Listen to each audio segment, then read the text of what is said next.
Today's episode is sponsored by Sandals Resorts.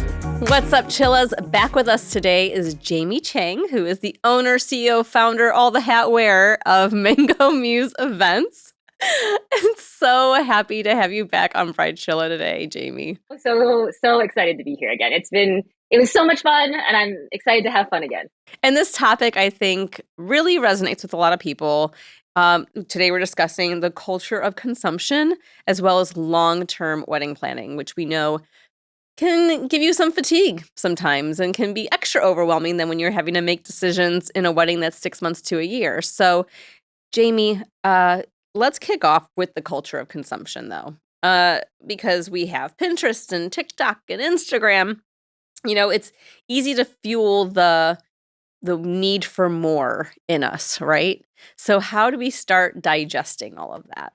Yeah. So, I think first is just acknowledging that it exists. And I think it's really easy not to. Like, we're just in it, right? It's our society. It's how we're growing up. It's life, really. It's all around us. And I think it's easy to just not realize that it's there and there's all this extra pressure because of it. And I think with weddings, it's worse. You know, like you have your normal life pressures and, you know, we're women, so we could go into the laundry list of things that fall under pressure for us.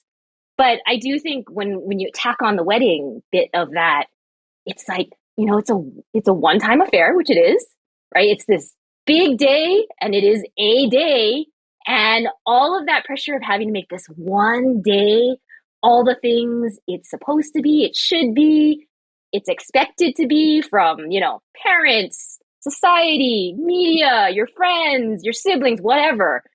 That's a lot. And a lot of that rolls into like what you think you need to have or what you need to own or what you need to buy or what you need to do in your wedding. And there's a lot of pressure. And that it builds. And I think it builds over time where like as you're going along in that planning process, it actually can get worse than it does in the beginning because it's just decision after decision after decision and you're getting into all these different things.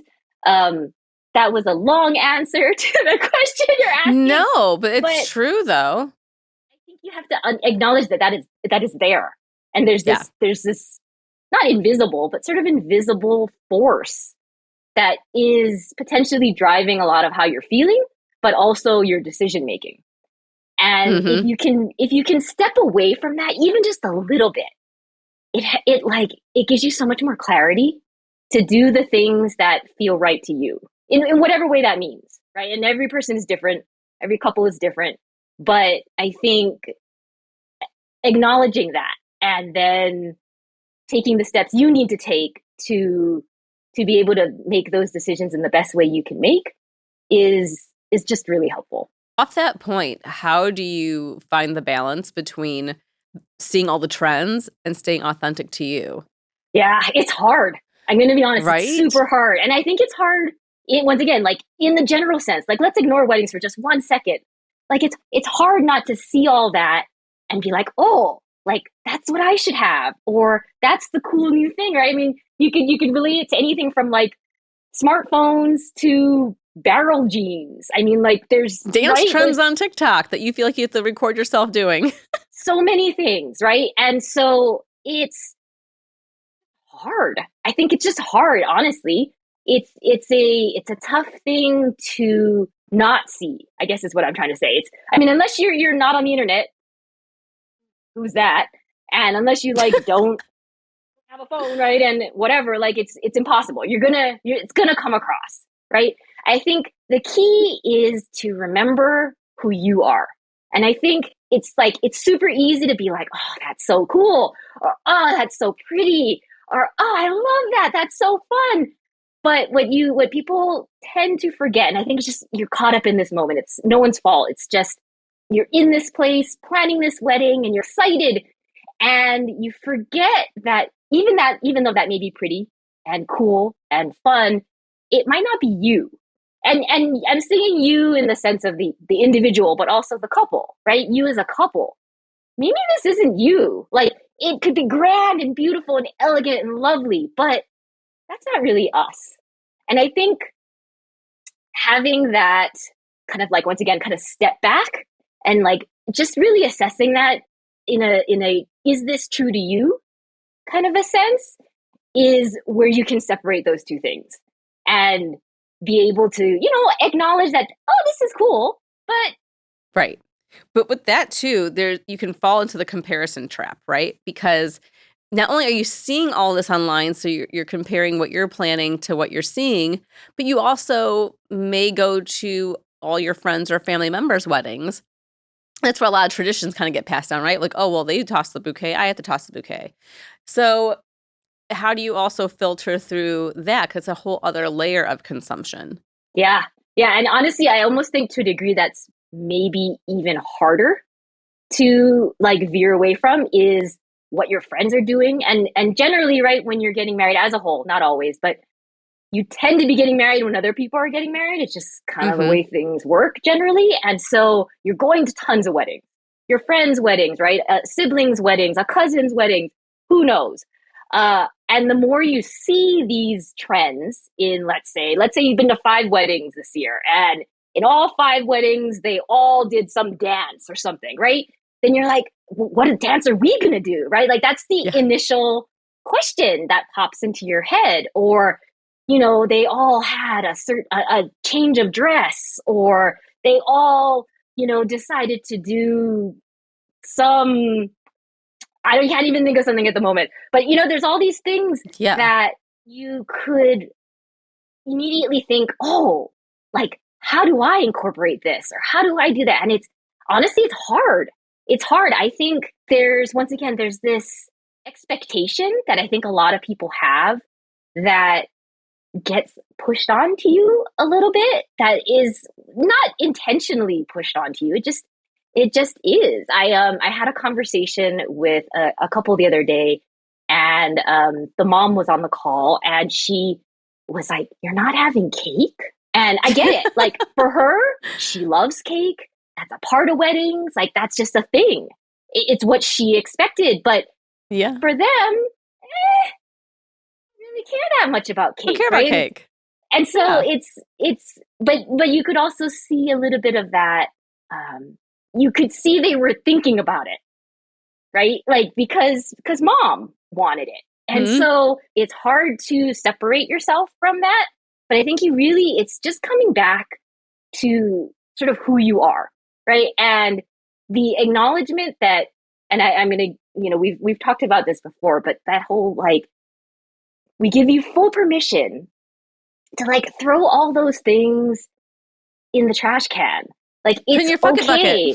Yeah, like throw it in the fucking bucket. It's Yeah. okay. Like you could pretty much throw anything in there, honestly. Do what's right for you, and sometimes it takes some figuring out. Take a step back. I think that's the key here with all of this, is just Mm. you have to take a step back from that feeling and be like, okay, yeah, cake. Mm, I never eat cake. I don't like cake. I never order cake. We never buy cake. Then you can think through that, and then come to whatever decision you want to come to, which, could be just getting the cake to appease mom, or it could be, going your own way, or doing both. You said the key word when it came to mom, expectations. And I think a lot of people will put on you what they expect at your wedding and for you. And, you know, it's another form of consumption you have to kind of filter out, especially if it's something that's always been done, like the cake, for example. It's done at most weddings, right? But you don't have to do it. I Yep. 1000% agree with you, Jamie. You can toss it in your fuck it bucket. It if you are a people pleaser, for example, and you really, really don't want the cake, but you feel like you have to please mom or whatever other relative, or maybe it's your significant other. It's compromise, right? You have to compromise on what's what. It's not a Right. matter of people pleasing there, but um, at what point do you have to compromise then what you truly want to appease somebody else? Yeah. And this is a fine line, right? Because there's also budget involved. So, Yeah. I mean, the quick answer that I would give is there's always a way to Mhm. kind of find both, like that happy medium, whether that's, and Mhm. then let's go back to the cake. Maybe it's like, the small ceremonial cutting cake so that mom is happy. And then you have the ice cream bar because that's the thing you really wanted, right? Maybe you can do both, but in some cases you can't. Like from a budget, from a maybe space, like time, who knows? There could be constraints in there that don't allow you to do that. Then it's a toss up. Then it's the question of, okay, if I'm a people pleaser and I want to make mom happy, is that more important than me getting the ice cream bar? Hmm. And that's not a question I can answer. That's just You're a like, "Mom, if you want this personal, cake, are you gonna pay for it?" yeah, yeah. I really want this, mom, but if you want the cake, this is how much it is. Are you okay with, chipping in Mhm. for that? Or vice versa, right? Let's say mom and dad are paying and or parents are paying and you really want this like ice cream bar, and I'm just using the same example again. Maybe you shell out for that. There are solutions. And sometimes it's a rock and a hard place. But I Yeah. think it comes down to, in the end, and I think this is another way to think about it too, is just imagine in your mind the wedding was yesterday, right? Or the wedding was a week ago. Which of these decisions are going to care about a week ago? Like if your wedding has passed and it's been a week, a month, a year, 10 years, are you going to be really sad you didn't have that ice cream bar? Are you going to be really sad your mom didn't get her cake cutting photo? Like, and Hmm. I can't answer that question for you. But I Right. think it is a matter of what matters to you more. Like for some people, it might be that making mom happy. Like that making mom happy moment might be more important than getting the exact thing they wanted. It's hard, but there are also all these options too. I would say don't squeeze yourself into a corner. Maybe the ice cream bar thing happens at a rehearsal dinner.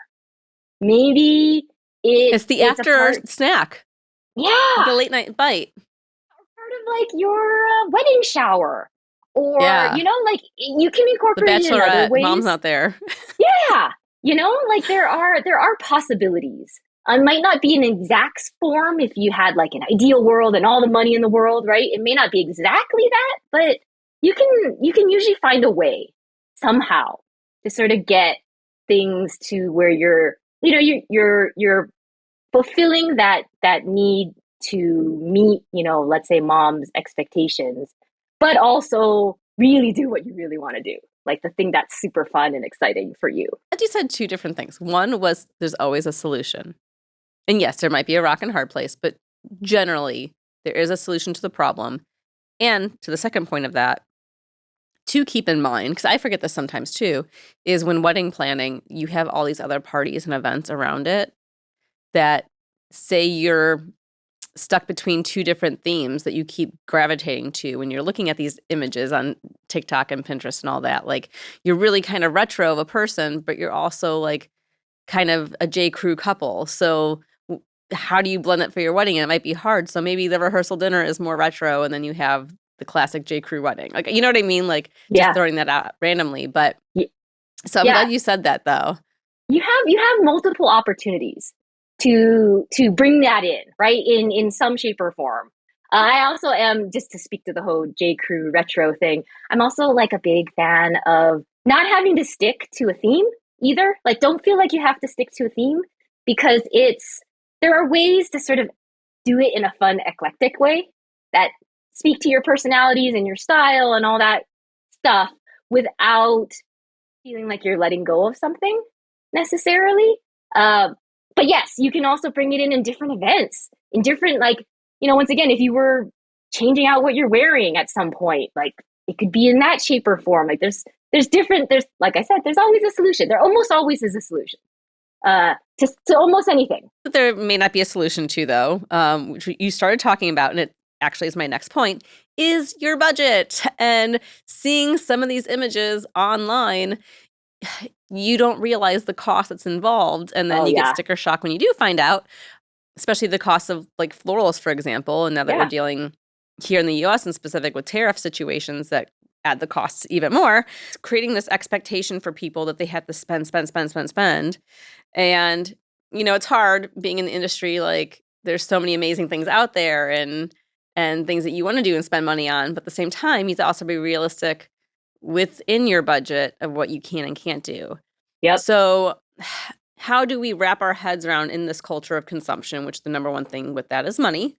When it comes to seeing all these, especially over the top weddings and images and having the reality. Yeah. I mean, let's just talk Taylor Swift and Travis Kelce, right? Yes. I mean, that's okay. Continue. Ask your question. No, Sorry, no. Let's go right to that. Bring that point, because that's exactly where I was heading. Not with their wedding in specific, but like this whole concept. So it's everywhere, right? I mean, it's been everywhere for the last, God, how long has it been now? A week and a half since it came out. And if you're on Instagram, which I was on yesterday, it's like almost everything in there is about them in some shape or form. And there's the flowers and how much they spent and the photography. I mean, there's like, yeah, I mean, the talk is ridiculous, right? It's all over the place. It's what everyone's talking about. It's all you're seeing right now. Driving the wedding industry. I mean, it's going to for a bit. And yeah, it's just getting started. Maybe for years to come. And so, yeah, it's hard to look at that and be like, that's what I want. And then realize, yeah, I think the thing I just read recently is that they spent like 40 grand or something like that on like transforming I think it was his backyard. Was that right? It was his backyard. Mm-hmm. On transforming that, via plants and floral, et cetera, et cetera. Okay, I was going to say, who has 40 grand for florals? And that's, yes, there are people who have 40 grand for florals. There are people that do. And if you're listening, like, we support that, but. Yeah, but I'd say the average person does not.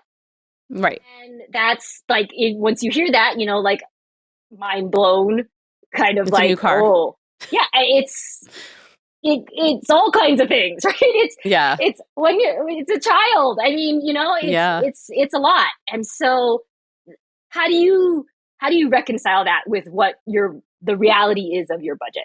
I think step one, once again, is I think you have to remove yourself a little bit from that. So I'm not getting married. I'm already married. I was looking at Instagram, looking at this, and I already started to feel anxiety because it's like, oh, like, is this what I'm supposed to be doing?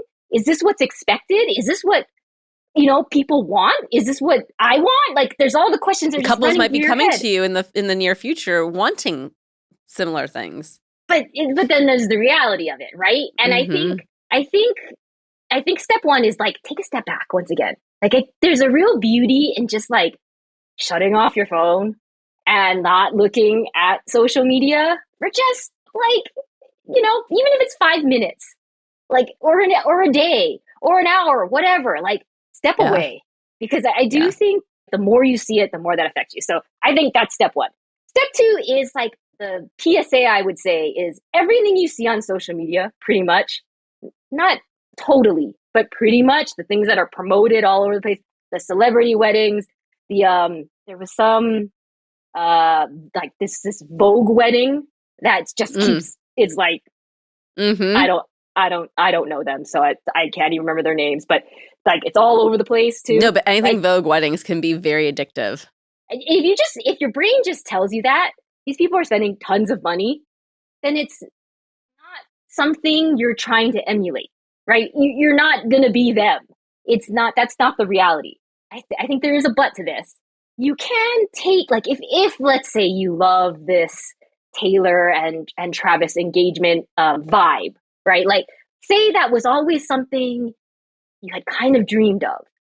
You're a secret garden kind of gal. Exactly. You're a secret garden person. Use it as more of a inspiration. And I would say, think about it in the, not how much money do I need to throw into floral, but more like, is there a place that exists that looks kind of like this, that I don't actually need to do almost anything to?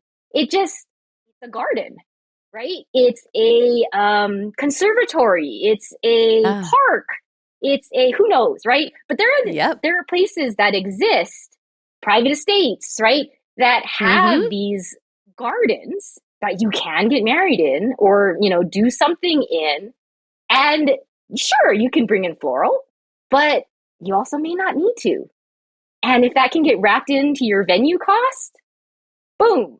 Talking about the idea of, and I've been using this a lot, that's sort of like win-win decisions where like your venue choice also works for your decor, which means you don't have to bring as much in, which means you're saving money, which means like setup doesn't have to be as long. Like the list can grow, and then that decision is super awesome, right?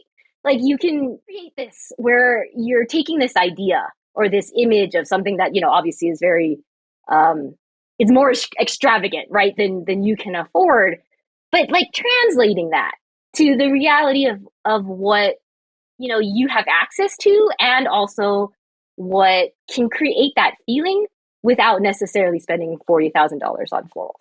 And I think this is where I know having a wedding planner isn't in everyone's budget, but this is where budgeting to have a wedding planner can save you in the long run, because if Yes. they know this information ahead of time, they can vet all the appropriate venues for you, so you're not randomly trying to search and you may not know of all the venues. They have the inside scoop on all the things. You may not even think about estates and wouldn't know where to begin looking for that, whereas a planner would know that information, right? So they can help you work within the budget you have. So I do kind of stress that. Like, I know it can be a little extra cost in people's, when looking at it, and it is in one way, but you also save so much in the long run that it, becomes worth it. Yeah, I mean, that was going to be my other point too. Is totally bring in a wedding planner if you can. Like they will help a ton with this budget. Not just understanding what you feel comfortable spending, but also how to allocate that and where your money's best spent given what you're looking for. And that's huge, right? You go in with like knowledge already. It's something I tell my couples a lot is, I'm your like your third party that you can like defer to, right? It's like, oh, you know what? Sorry, mom. Jamie said that I think that this is the best plan given our budget. Oh, okay. Right? Like we're the pros. So Yeah. it's easy to not place blame, but sort of use me Right. as an excuse, right? Like Yeah. you can. And it's helpful in lots of ways. And not just for the couple. Sometimes it's for parents. Sometimes it's for, like a wedding party member. But having that other person that like isn't part of family, right? And isn't the best friend can be useful in a lot of ways. That is, like neutral, professional, third party that understands exactly what's going on, and can give you the best recommendation for you without all of that heightened emotion and expectations. And that helps a lot, Yeah. a lot. Also with this idea of consumption too, and feeling that pressure to do things. If you have the right wedding planner who supports your like who you are and your vision, they'll remind you of that as you go along. It's like, are you sure you want to do this? Like, this is more than you wanted to spend in this area. I thought you said this area wasn't as important to you. And then you can have that conversation. And, if they want to move forward, they want to move forward. It's their call. But at least there's a check. There's an extra check there. Someone else, Yep. like, watching your back. That isn't you. Mm-hmm. That's keeping that bigger picture, that bigger vision that, I want you to also have a happy marriage person beyond the wedding that is looking out for you. Yeah, because they can tell you if, that vision that you're seeing online, like, sure, that's cool, but it doesn't really match the vibe you're looking for, or doesn't really seem like you. Let's do a little reality check here. Or, hey, that's great, but it's going to be an extra $100, $1,000, $10,000 to your budget. So, $1 million. yeah, $1 million. Now we're aging ourselves with some Austin Powers. Imagine a wedding day where each detail is already taken care of, allowing you to savor every moment. At Sandals, your dream wedding can finally become a reality. From intimate elopements to grand celebrations, Sandals offers customizable packages for every size and style. Plus, everything is included: your accommodations, gourmet dining, premium drinks, and all your wedding services. You get a dedicated wedding planner and an on-site team to manage everything from ceremony to reception. And here's a really sweet deal. Stay 7 nights or longer in a club or butler level room, and you'll receive their Sweetheart Wedding Package, completely on them. That means your ceremony, decor, and even a delicious 2-tier wedding cake. For those of you who really want to be sure, you can even test drive your wedding experience before you book it. Stop dreaming and start planning. Head over to sandals.com today or call 1-877-SANDALS to create your unforgettable wedding experience. I think budget is truly like the craziest part when it comes to the consumption talk. And especially since there's such a rise right now, like we talk about the things like Pinterest and TikTok and celebrity weddings, obviously, right? Or these Vogue weddings. But I think what is starting to permeate a little bit more, and you as a planner can probably speak far more on this than I could, just as someone that doom scrolls, but the rise of the wedding or bridal influencer. Okay, so this really is a thing. It's not just like, I've kind of heard inklings from people here and there, but I don't really hear a discussion on it.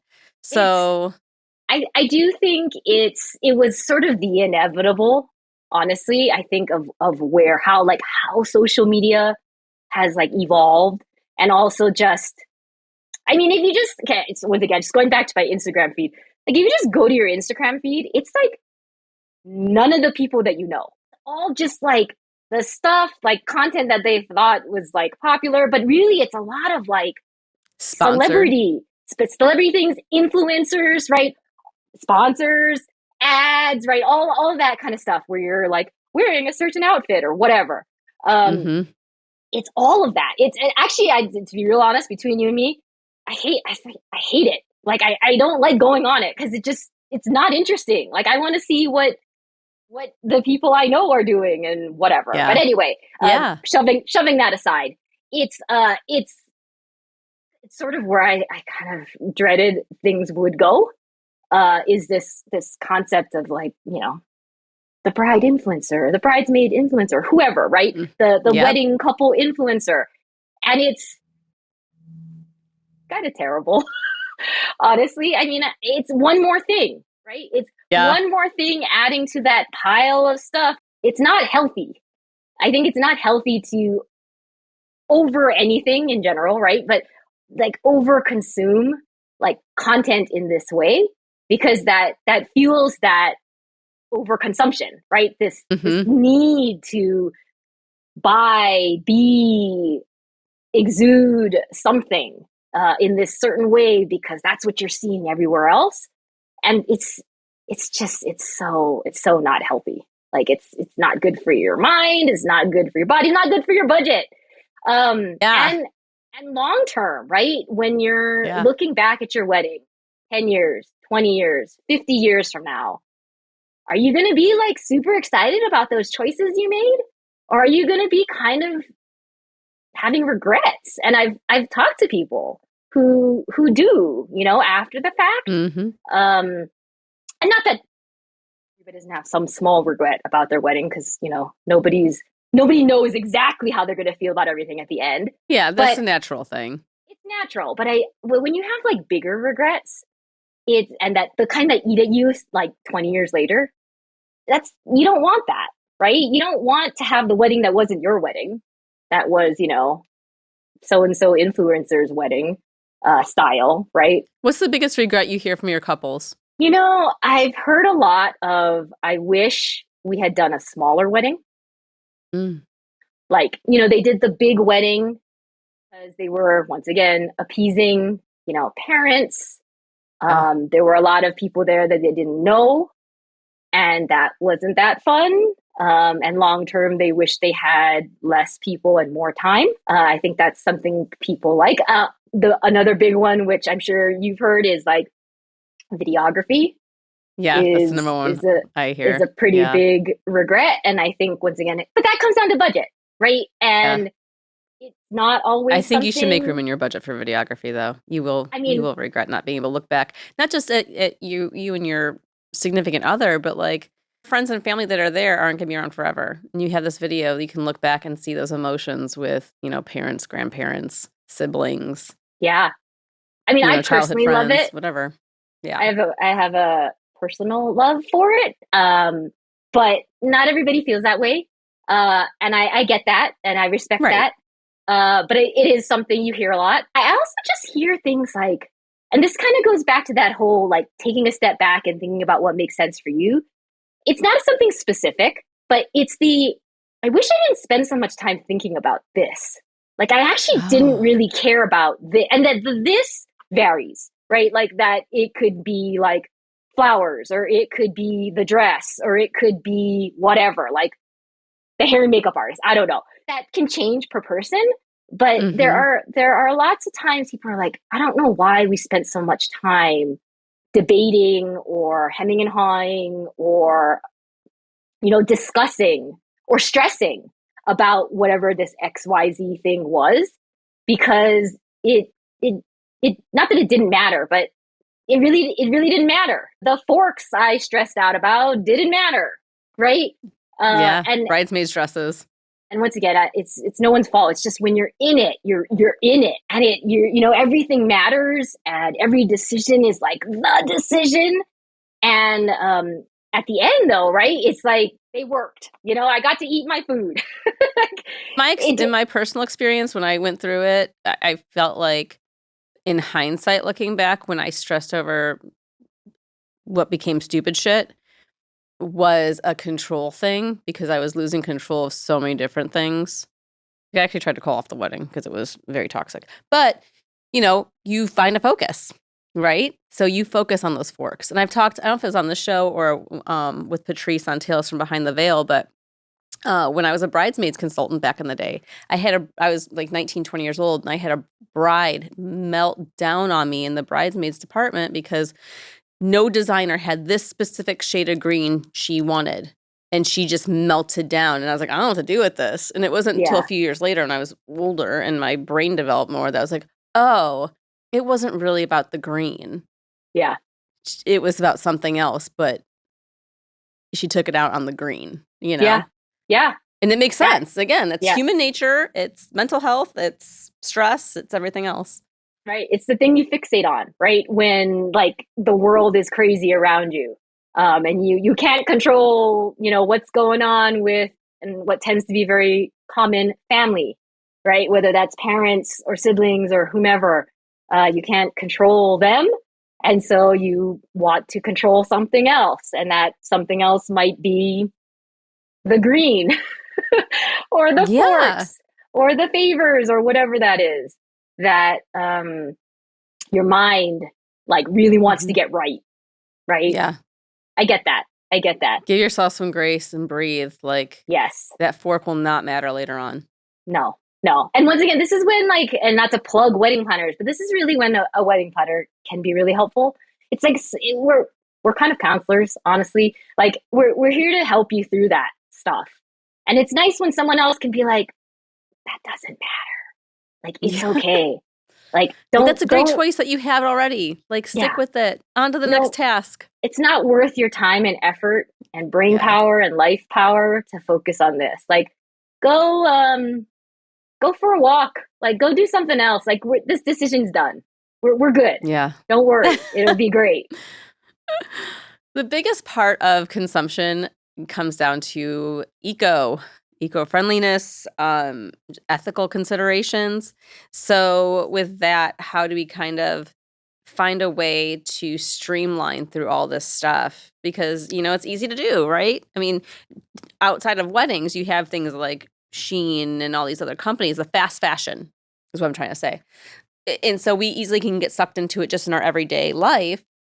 So when it comes to weddings, how can we filter through to make sure that we're not just buying a bunch of garbage that's going to end up in a garbage and not breaking down? Yeah. Yeah. And it's honestly, there's so much of that. There's so much of that in weddings. And because most things are one-time use only, right? Generally, when you think about a wedding. And a lot of that can and will end up in the trash. And that's a bummer for lots of reasons. I would say I like to think about it once again in sort of this concept of old PSA kind of reduce, reuse, recycle. Yeah, which, came out eons ago and totally ages me. But when you think but it about the still stands. still, it does. When you think about the stuff, like all the physical stuff that surrounds the wedding and the things that you're thinking about buying or the things you think you need to buy, etc. When you put this framework on it, it really helps a lot, I think, to reframe it. And so the way to think about it is it's reduce first, reuse second, recycle third. So reduce in the sense of you actually need this. I think that's a question to ask about everything in a wedding. This question can apply to anything. But when it comes to the Yeah. physical stuff, it's really helpful to be like, do I actually need this? Like, is this useful? Is this helpful? Is this needed so that guests understand whatever direction or what they should be doing or what they're eating, right? Is this needed or not? And in some cases, and in honestly, in many cases, the answer's not really. Like it doesn't serve necessarily a functional purpose. It's more of an aesthetic thing, right? Or it's a thing you saw on Pinterest that you think you need, right? Yeah. Chair signs, right, is a clear example I can think of. So like if it's something you don't need, if it's something that you when you think about, you're like, it doesn't serve a purpose and it has no life after, the answer is probably no. Then you shift to sort of reuse, right? So let's say the answer is yes. Let's say it's like, I really like it's something you desire. Like, I really love those chair signs. We're just going to use that as the example. Okay, then can you do it in a way where it's something you can reuse? Maybe it's instead of bride and groom, right? Instead of Mr. and Mrs., it's like the cute nicknames you give each other, right? And that's something that's like kind of inside joke that Yeah. you would hang in your house that you think is funny. And no one else really knows what that means, but you know what that means, right? Like, Yeah. then it has a life post wedding. Or the flip of that. Let's say that, you don't have something like that and you really just want the Mr. and Mr. or the Mr. and Mrs. or something like that. Mhm. Um, buy it used. There are tons of used options out there, from Facebook Marketplace to, this is going to age me, Craigslist, right? Rental companies, you can rent all these things now too. That too. I You mean, can I'm rent your I'm a dresses on Rent the I'm a Runway. big fan of rental. That's Yeah. huge. So yes, that like reuse, right? Go to that reuse. Mhm. And then if all of that fails, right, you can't reduce, you can't reuse, it's whatever you're trying to do is custom or special in a certain way or has to be built a certain way or whatever. Have a plan for what will happen at the end. So can you recycle it? Is it made of something that can be recycled, that can be composted? Can it not make it to landfill? Absolutely. So with this, I want to segue because we're kind of starting to run down some time, but a lot of this applies whether you are short-term wedding planning or our other topic today, long-term wedding planning, because I know a lot of couples when they're going over a year in planning, year and a half plus especially, you can get fatigued, you can get overloaded, you can get overwhelmed, you can get bored. Yeah. You can get to the point where you're like, fuck this, I'm just eloping. Like, it's been Yeah. so long. And a lot of Oh, people that went through this with happens. the pandemic, for example, right? Or maybe you're a military, soon to be spouse, and, they have to go out on duty. And there's so many different variables, right? So, where do you begin? Like, how do you wrap your head around longer term planning? Because it seems exciting at first, like, oh, I'll be here before I know it. And then, like, 6 months in, you're like, damn it, When is it taking coming? forever. Yeah, it's a different mindset, short term, right? Something short, 6 months, 3 months versus like 2 years, let's say, or a year and a half. It is long. I mean, time goes by fast, right? In general, but it's a long time to plan. It's a long time to be thinking about this one big, I like to say, project, one big project in your life that it's like, I would equate it sort of to like if you were bulldozing your house down and building a house from scratch, right? That's a big project for a long time and it gets tiring. Yeah. It just Yeah. does. You are in it for an extended period of time and that extended period of time wears on you. I think it's important in all wedding planning, whether you're short term or long term, but particularly long term, when you purposely take some breaks. And I mean like not just like an hour, a day, a weekend. Like take chunks of time where you're just sort of not talking wedding. Like let's say 2 weeks over the holidays. We're just Yeah. family, we're just relaxing, we're just decompressing from work, whatever it is. But take these moments of no wedding stuff. And it's because you have the time. You have the time for this. So you can build in like chunks of time when you're not wedding planning. And if you, once again, if you have a planner, you can do it in a way where it's the right moments in your planning where you have time to just kind of not. And I think that when you can detach yourself from the planning process, because you can do whatever you want to do, right? The things you enjoy Yeah. in life, even if that's take a nap, right? Like just sleep in for 3 days It's great for your straight. mental health. Like it's fantastic, right? Whatever that means for you. You like to run, you want to spend time with your dog, you want to go volunteer, whatever those things are. That isn't wedding planning. Is what you want to focus on when you're taking these breaks. And I would build them in, honestly. I'd build them into your sort of planning process of like, okay, we're gonna take a break. And maybe sometimes it has to be impromptu too. Like there will be times when you're just like it's just too much. I mean, I think almost every couple hits this at some point where Hmm. it's just a lot, and the time is different for everyone. And so if it's just a Hmm. lot, like do it. It'll help you. You'll make better decisions. You'll be um, able to think through it better and faster when you come back if you just detach yourself. Because honestly, like it's the decision fatigue is a real thing. It Yeah. it's there's so many decisions, and it can be at some point very taxing and like kind of painful where you're just like I'm tired of making decisions, and Yeah. that's part of it. Snippy with your partner, and it's not fair Yes. to either one of you, but you're just so like over it. But with that too is long-term planning, and this kind of harkens back to the consumption talk, is tastes evolve over time, trends change over time. And when you're going that long before the big day, all your ideas and plans might want to change. Your brain might just be like, oh, you know what? We already were working and planning this kind of party. And now we decided to go and do a 180 and have this completely opposite kind of party. So, like, how do you reconcile that with yourself? Yeah. I think it goes back to this idea of like looking at all these trends and be like, oh, that's cool, that's pretty, that's lovely, and like diving into that versus once again, like trying to think about what makes sense for you. If you can stay true to yourself when you're making these decisions, even if that time frame is 2 years, it'll still be the right decisions because you're not making it because you saw something and you decided like to make all your florals like Taylor and Travis. It was because that like you feel happy in garden spaces, like that's just where you feel good, and that's where you want to commit yourself to your partner. It's a different thing, right? Then I'm going to do these types of florals, and then remember down the road that I actually like pink.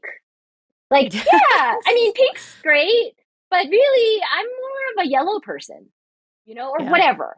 Um, Yeah.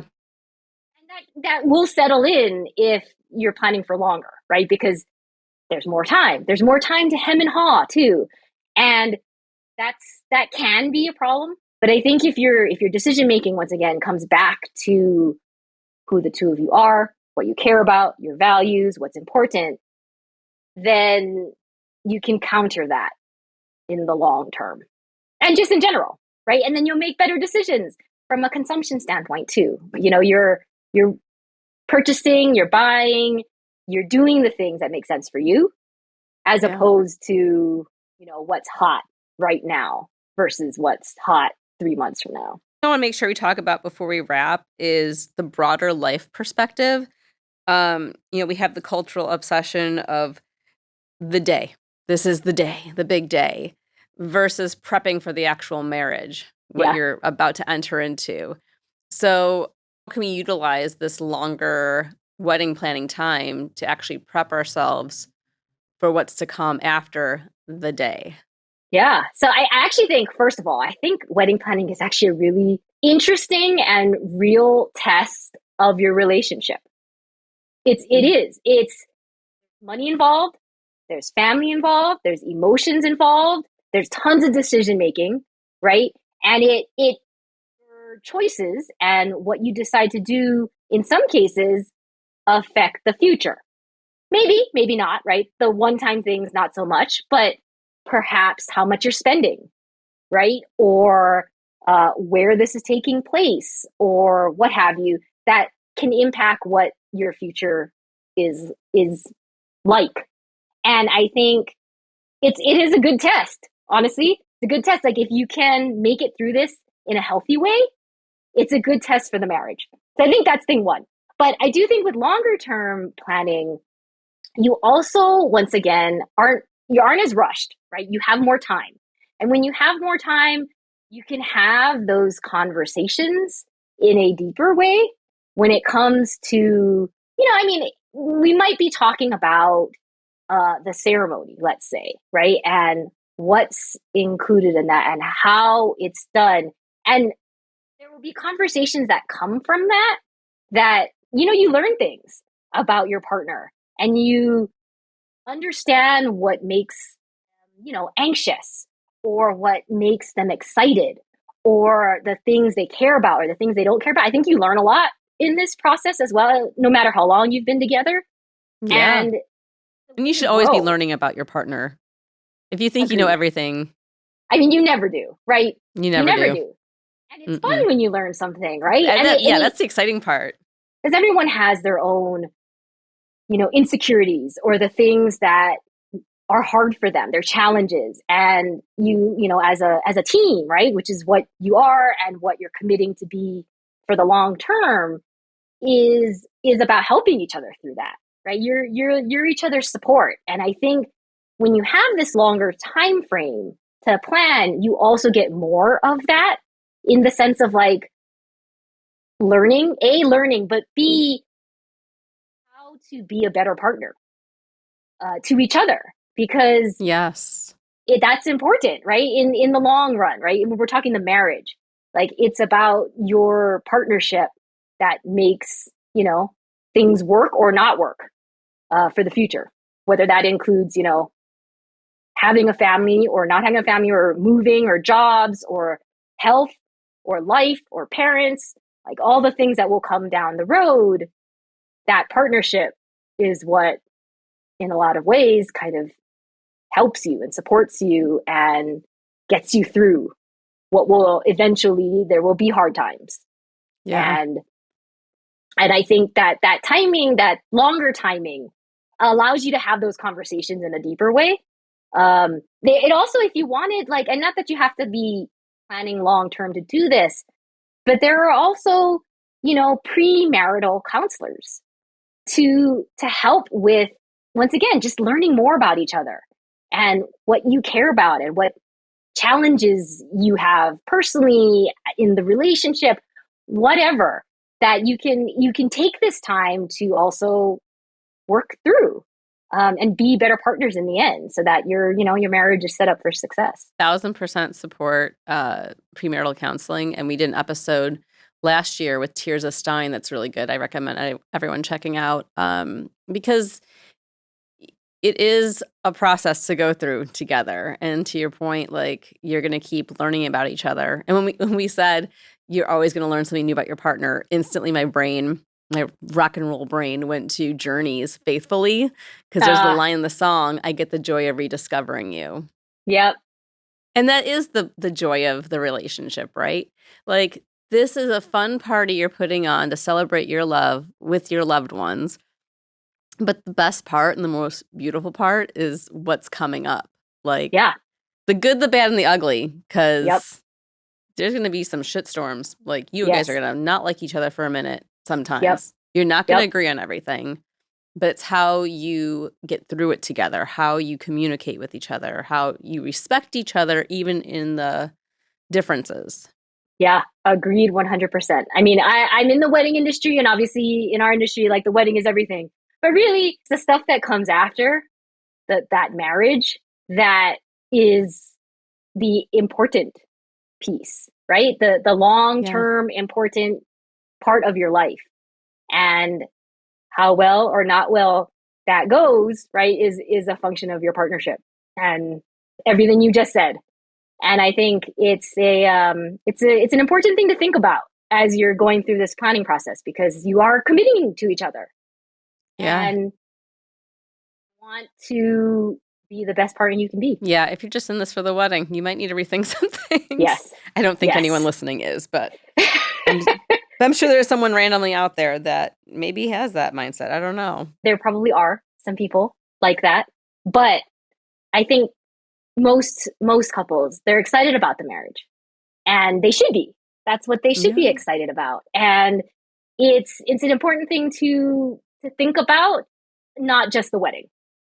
The wedding, yeah, sure, the wedding is important, and it is. It's a really important moment, but it is also about the marriage, and that keeping that in mind too, I think, is important. Jamie, this has been so much fun. Do you have any final piece of advice for everyone listening when it comes to long-term planning and the culture of consumption? I would just say, and then I've said it a bunch of times, but I would just say, be true to yourselves. And if you're feeling just overwhelmed in any shape or form, whether that's decision making, whether that's trends, whether that's TikTok, just take a step back. It really Yeah. helps. Like, put away your phone, don't think about it, and you'll come out in the right way. Jamie, thank you so much for being back with us. It's always such a pleasure to have you. How can we get more info on you and Mango Muse events? Well, thank you so much for having me again. It's always so much fun. You can find me on my website. I do a lot on my blog, so come and check out the blog. I It's a write quite great a bit, blog. and then I'm on the socials. Instagram's probably where I'm most active, if you will, but Pinterest, Facebook, all the places. Come and check me out at Mango Muse Events.